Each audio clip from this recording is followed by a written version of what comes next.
The sun is at its peak. The weather is scorching. In the innkeeper's courtyard, there are people who withdrawn to the shade. Some sleeping, some drinking water, some just waiting for the heat to pass. I'm still at this table. I've been sitting since morning. The innkeeper looks worried. "Sir, are you ill?" He says, "You must eat something." But how can I eat? My stomach churns. Because I remember the day of escape. Ismail's eyes, his blood, his last breath. 18 years have passed, but his voice is still in my ear. "Mine, why? Why?" Because there was no other choice. Because it was him or me. Because I wanted to live. That's why. When a person kills their most beloved, something dies inside. Not the heart. The heart keeps beating. Not the lungs. You keep breathing. The soul dies, and you can never revive it again. My soul died 4 years ago. That night, at the base of the Black Fortress's walls, the night I killed Ismail. Now I'm just like an empty corpse. Talking, moving, but empty inside. Maybe you've experienced something like this too. Maybe you too betrayed someone. To survive, to be safe, to protect yourself. And then, every day, you remember that moment. And every day, you die a little more. I close my eyes. The heat disappears. A cold place, the Black Fortress. 4 years ago. I was 19 years old. I'd been there for 4 years. I had completed 11 missions. I had taken 11 lives. Tariq had disappeared. 2 months had passed. Neither his body was found, nor news came. As if he'd never existed. But everyone knew the truth. He'd been killed. Because he questioned. Because he doubted. And this was a message to all of us. This is the end of questioning. Ismail had changed. He wasn't like before anymore. His joy was gone. His laughter had disappeared. He just did his duties silently. He prayed, but there was no faith in his eyes anymore. Only fear. I had changed too. I didn't even want to go to the paradise room anymore. Because I knew. It was all lies. Opium, hallucination, manipulation. But I had to go. Because if you don't know, they suspect. Rashid, however, was rising. He'd become Master Hezen's favorite devoted one, because he never questioned. He obeyed blindly, and he was rewarded. One day, Master Hezen called me. I went to his room. He was alone. There was a strange expression on his face. "Malik," he said, "I need to talk to you." "Yes, Master," I said. "You're an intelligent man. You observe, you think. This is a good thing, but at the same time dangerous." I stopped. What did he mean? "Master, I don't understand." "You understand. You understand very well. You're doubting. You've started questioning. But you're hiding it. You're playing a role." Blood froze in my veins. He knew. He knew everything. "Master, you should be quiet," he said. He raised his head. "You shouldn't speak. Because if you speak, you'll give yourself away. Just listen." I listened. What else could I do? "I was like you too," Master Hezen said. "Years ago, I questioned too. I doubted too. But then I understood. Here there are only two choices. Either you remain loyal or you die.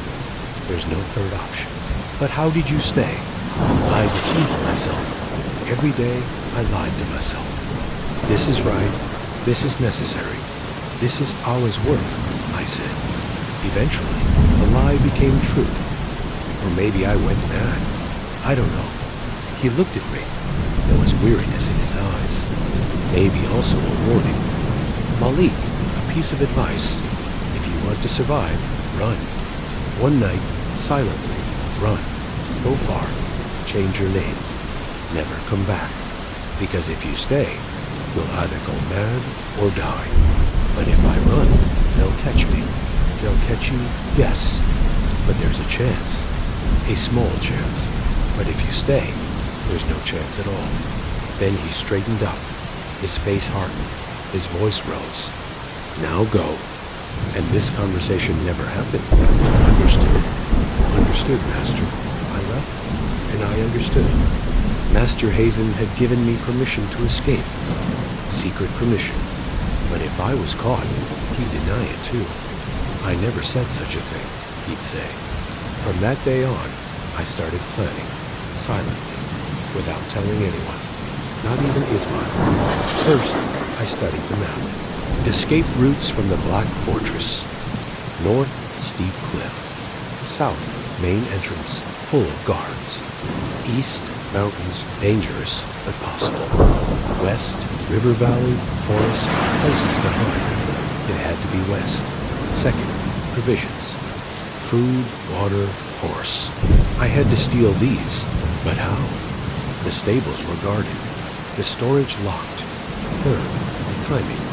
When should I escape? On mission return? Or at night? Mission return was better, because I'd be outside. I wouldn't return to the fortress. But there was a problem. Missions were usually done in groups. Ismail would be with me. Rashid would be. If I ran, what would they do? They'd return and report. Then I had to tell Ismail. Maybe he'd join too. One night, in the dormitory, I went to Ismail, spoke quietly. Ismail, I'm going to tell you something, but you won't tell anyone. What is it? I'm going to escape from here, and you should come with me. Ismail froze. What? Escape? Are you crazy? They'll catch us. Maybe. But if we stay, we'll die anyway. Either on a mission or like Tariq. Ismail thought long and hard. Then he spoke. Malik, I want to escape too. Every day I want to. But I'm afraid. What will happen to my family? Gold goes to them. If I escape, it will stop. Gold's been going for 4 years. They've saved enough. They don't owe you anymore. But, he said doubtfully, Ismail, this place is killing us. Our souls. With every mission we die a piece. How many more years can we last? 5, 10. Then what? We'll die on a mission. Or we'll go mad. Ismail started crying. You're right. You're right, but I can't. I'm too afraid.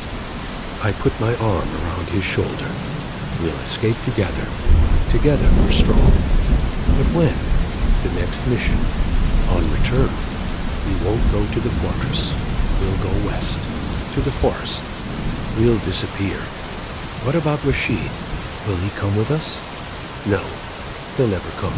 Just you and me. Isn't it? Okay, let's do it. But Malik, if they catch us, at least we'll die together. 2 weeks later, a mission came.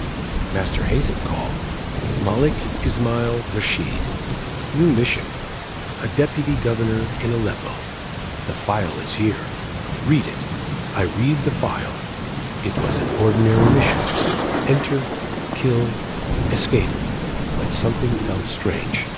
Why now? Why exactly when we were planning to escape? Maybe it was coincidence. Or maybe they knew. Maybe this was a trap. But it was also an escape opportunity. We'd be outside, far from the fortress. Escaping would be easier. I looked at Ismail. He'd understood too. In his eyes was both fear and hope. Tomorrow morning we're setting out, Master Hazen said. I expect you back in 6 days. But we wouldn't return.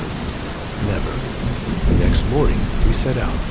3 devoted ones. Black robes, weapons, provisions. Everything was normal, but I was being eaten inside. As we left the fortress, I looked back for the last time. The Black Fortress, the place where I'd spent 4 years. My hell, my prison. I would never see it again, I hoped. On the road, there was silence. Rashid was going ahead. Ismail and I were behind. We were talking in whispers. After the mission, I said, we'll separate from Rashid. We'll find an excuse. Then we'll go west. But what if Rashid follows? He won't. He'll be busy completing the mission. But I was wrong, because Rashid was watching us. We arrived in Aleppo, found the target, followed for 2 days. It was routine work. We were expert, devoted ones now. We knew everything. The third night, we moved, entered the house, found the target, killed him. Silently, cleanly, left. The mission was complete. Now it was time to escape. Rashid, I said, you take the horses. We'll gather provisions. We'll meet at the inn. Rashid looked suspiciously. Why are we separated? Let's go together. Because it'll be faster. Let's not waste time. Rashid agreed, or seemed to agree. He went toward the horses. Ismail and I ran in the opposite direction. We ran through narrow alleys, in darkness. Our breath was cut off, but we didn't stop. We reached the city's west gate. It was open. We left. Outside, the forest began. Hurry, I said to Ismail. We must get far away. We plunged into the forest. The trees were thick. Darkness swallowed everything. But we were safe. We were free now. Or so we thought. After running for an hour, we stopped. To breathe. Ismail collapsed to the ground. Did we do it for it? Are we free? I think so, I said. Let's go a bit more. Then we'll rest. But at that moment, I heard a sound. Hoarse sound. Coming from behind, I turned. A silhouette appeared in the darkness. A man on horseback. As he approached, I saw Rashid. Bam, I said. He followed us. Rashid dismounted. He had his sword in hand, anger on his face. I knew it, he shouted. I knew you'd escape. You're both traitors. Rashid, please, said Ismail. Let us go. You come with us too, will you? You betrayed the congregation. You betrayed the sheep. My duty is to take you back. Or kill you. I drew my knife. Rashid, there's no need. We just want to be free. Freedom? There's no freedom here. Only loyalty or death. And he attacked. He swung his sword. I dodged, turned to the side, responded with my knife, cut his arm. A superficial wound. Blood seeped. Rashid growled with anger, attacked again. This time he was faster. The sword tore through the air. It was coming to my neck. I bent down. The sword passed over my head, cut a tuft of my hair. I stood up. Rashid was coming again. Ismail, help, I shouted. Ismail was frozen. He couldn't move from fear. Rashid struck again. At my chest, I blocked. Caught the sword with the knife. Metal sound rang out. A power struggle. We were both pushing. Rashid was stronger, but I was more agile. I extended my leg, hooked his foot. Rashid stumbled, lost his balance. I struck immediately. The knife plunged into his stomach. Not deep, but enough. Rashid groaned, pulled back, pressed his hand to his stomach. Blood was seeping. Rashid, stop now, I said. Go back. You saw us, we escaped. Tell them, but they'll follow. Never, Rashid said. He was out of breath. Never will I let you go. And he came again. But this time he was slower. He was wounded. I dodged to the side. He passed. I struck him behind. His back, his side, kidney. Rashid fell to the ground. On his knees, the sword fell from his hand. Molly, he said. His voice was hoarse. You traitor. No, Rashid. I just wanted to be free. I'm sorry. And I walked away. Called Ismail. Come on, let's go. But Ismail was frozen, looking at Rashid. Wounded, bleeding, lying on the ground. Malik, we killed him. No, I wounded him. He'll die, but it's not our fault. He attacked himself. But, Ismail, there's no time, I said. Ismail looked at Rashid one last time, then turned. We started running. Rashid's voice came from behind us. Malik, Ismail, they'll catch you. Then the voice stopped. We ran for hours. Morning came. The sun rose. But we didn't stop. At noon, we reached a stream. There was water. We drank, washed, cleaned blood. Malik, said Ismail. Did Rashid die? I don't know. Maybe. Or maybe he's alive. But his bleeding was heavy. May Allah forgive, he said. He tried to kill us, Ismail. There was no other choice, I said. I know that he was our friend once too, he said, tears streaming. Once, but not anymore. He'd become the congregation's slave, I said, as if wanting to comfort ourselves. We lay down, rested. For the first time in 4 years, I felt peace. I was free. I had escaped. But I'd rejoiced too early. Toward evening, we heard sounds. Hoarse sounds, many, coming from inside the forest. Hide, I said. We hid behind trees. 5 riders came. Black robes, devoted ones. Like us. They were tracking. They passed through here, one said. Tracks are fresh. They're nearby. Spread out, search, another said. Find them, and bring them dead, not alive. The Sheikh's order. And so Rashid had returned, or someone else saw us. The devoted ones spread out, started searching in the forest. What will we do? Whispered Ismail. Stay quiet. Wait for night. Then we'll move. But one devoted one was coming right next to us, approaching. We could hear his breathing. The devoted one looked behind the tree, saw us. They're here, he shouted.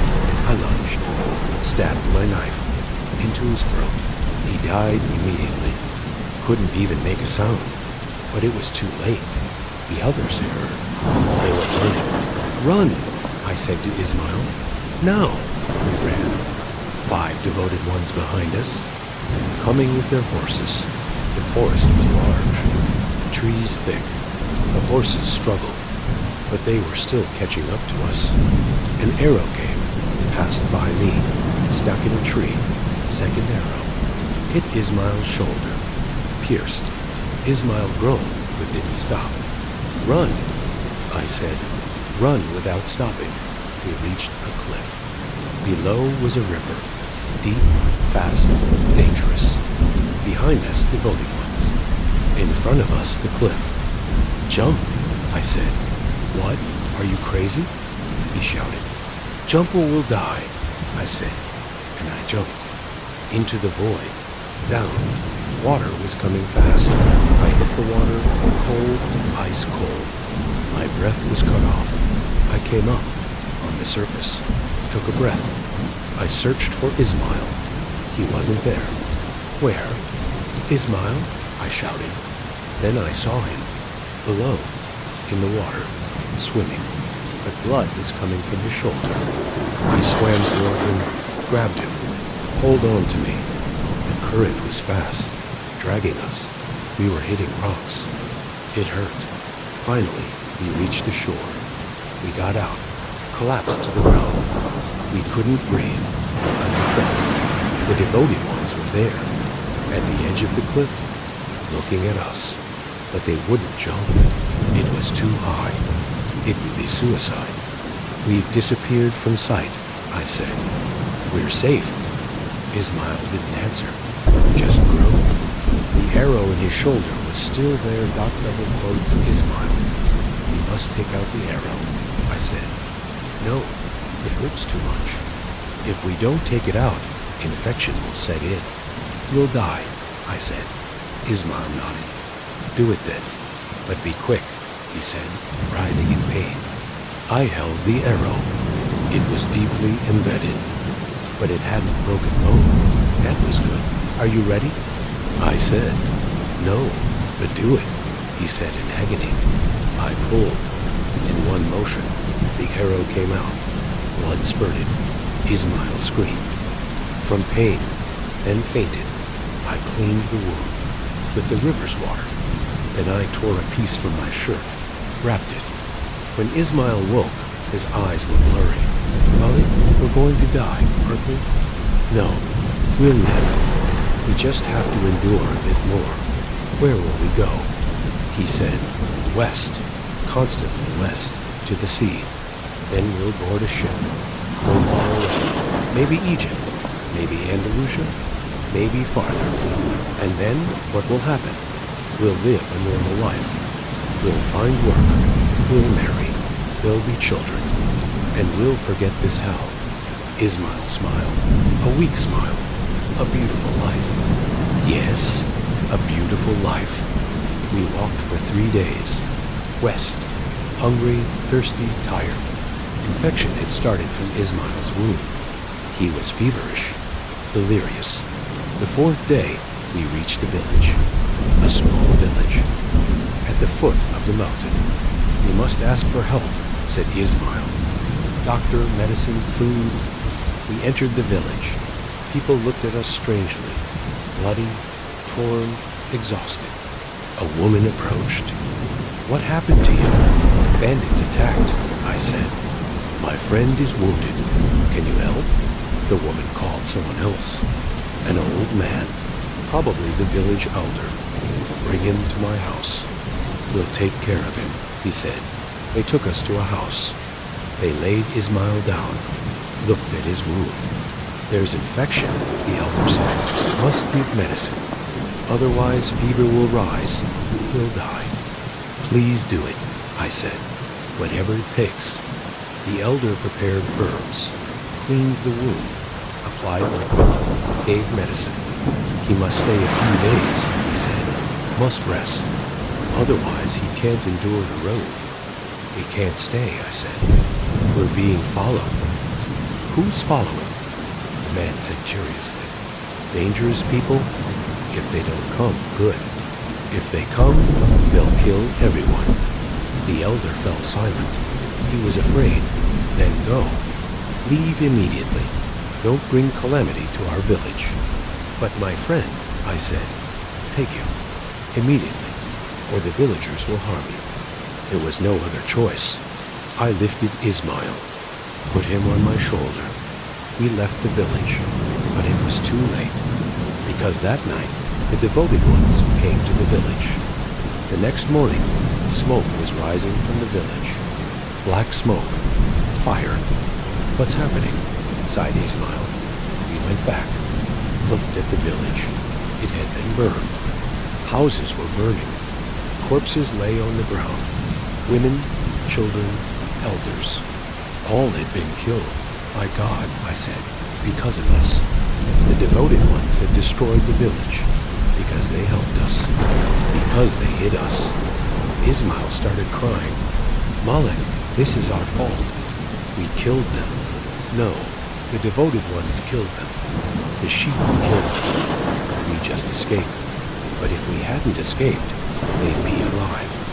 He was right, and this truth was like a dagger stabbed into my heart. That night, we hid in a cave. Ismail's fever was still high. He was delirious. Malik, he said, leave me. You go.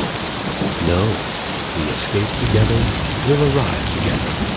No, I've become a burden. You can't carry me. You'll be caught if you don't leave me.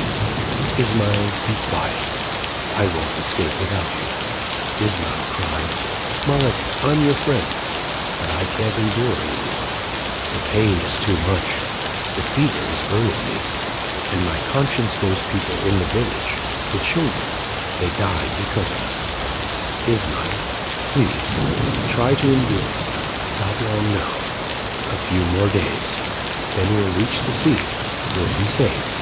But Ismail didn't listen. There was a decision in his eyes. And that night, he did something. When I woke in the morning, Ismail wasn't there. He wasn't in the cave. I went outside, looked. In the distance, on top of the hill, Ismail was standing.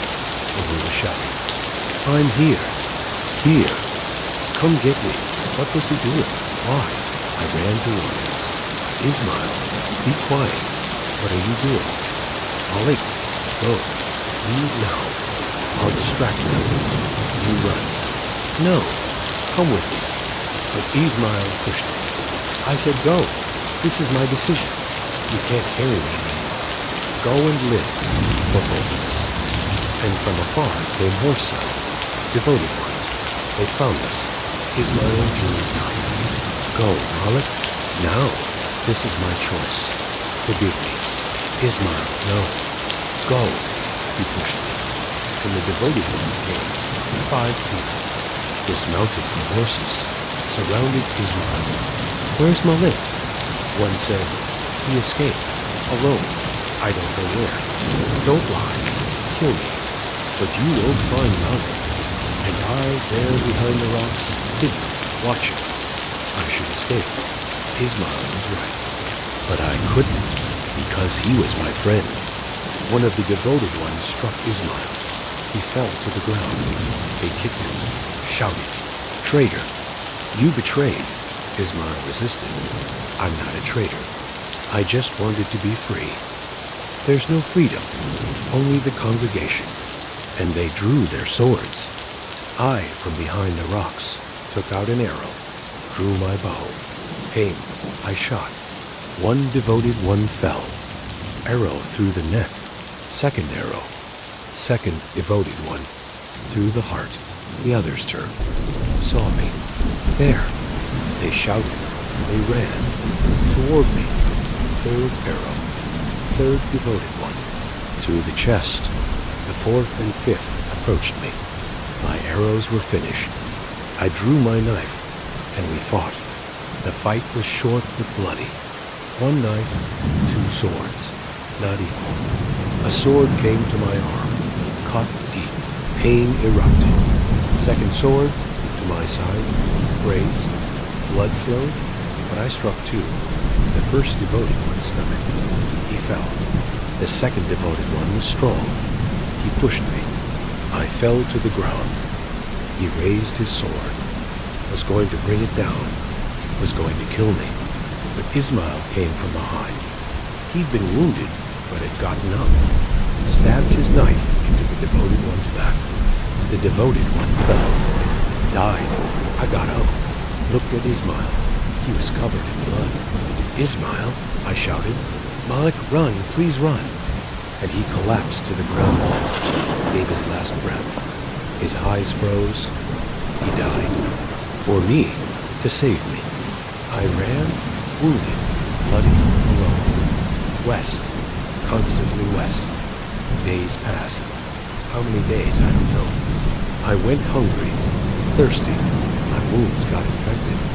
I got fever. I reached the desert.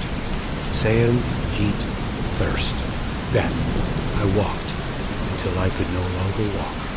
I fell to the ground, to the sands. The sun was burning. My tongue was dry. My eyes were closing. I'm dying, I said to myself. Finally, I'm dying. And it's good, because there's no more pain, no more regret. But I didn't die, because a villager found me, gave water, carried me to a village. I survived, and years passed, 18 years. And now I'm here, at this inn, still running, still hiding. I open my eyes. Evening is coming. The sun is setting. Red sky, like blood. The innkeeper comes. Sir, shall I take you to a room? The night will be cold. No, I say, I'll stay here, outside. But he insists. Please, leave me alone, I say. The innkeeper leaves. He understands. Some people like to be alone, because loneliness has become their only companion. I look at my hands, scarred hands. There are marks, knife marks, sword marks, marks of the past. Ismail, Tariq, Rashid, 23 victims, all there, inside my soul, screaming, crying, asking for forgiveness.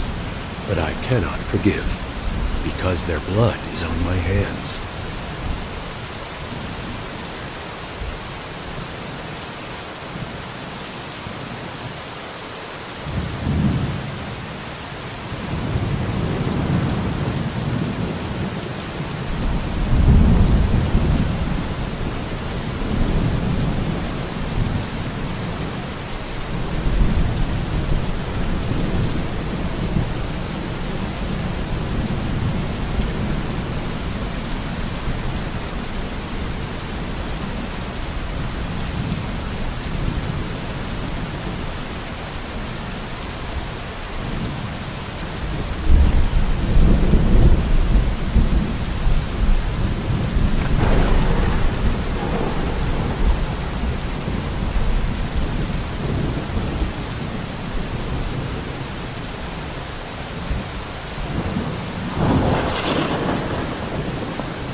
you